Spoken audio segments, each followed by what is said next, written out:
Hey, when you were a teenager, your skin could handle anything. Sleep on your makeup, forget sunscreen, use whatever was on sale, wake up looking gorgeous. Those days are behind us, lovingly but firmly behind us.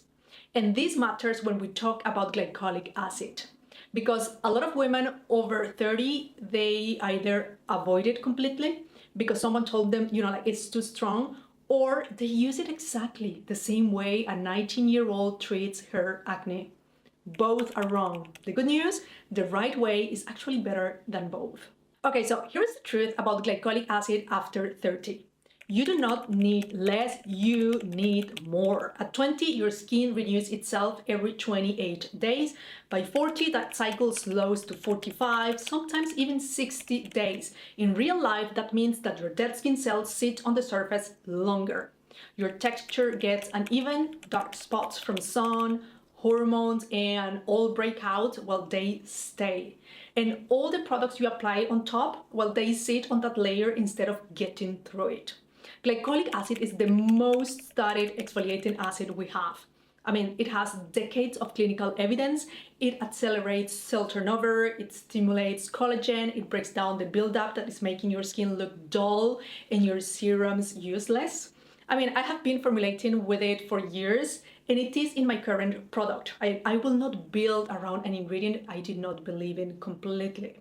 So the question is never whether to use glycolic acid after 30, the question is how.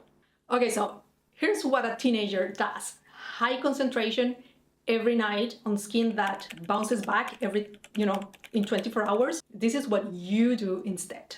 You start with 5 to 8%, not 15, not 20, not whatever the brand recommends on the front of the packaging, 5 to 8%. That is where you get results without the drama. 2 to 3 times a week, at night, not every day. Your barrier needs time between the sessions, so you need to give it time. On clean, dry skin, wait a few minutes after washing before you apply it, okay? Wet skin with acids, big problem, lots of irritation. Do not use retinol the same night. Pick one or the other, not both, never both, not at the start. SPF every single morning. I will say this in every single video. Glycolic acid makes your skin more sensitive to the sun. No SPF means that you are undoing everything the acid is doing for you. That's it. No drama, no peeling, no looking like you had a chemical burn. Just results. Slowly, consistently over weeks. Glycolic acid did not get its reputation by accident. It earned it, believe me.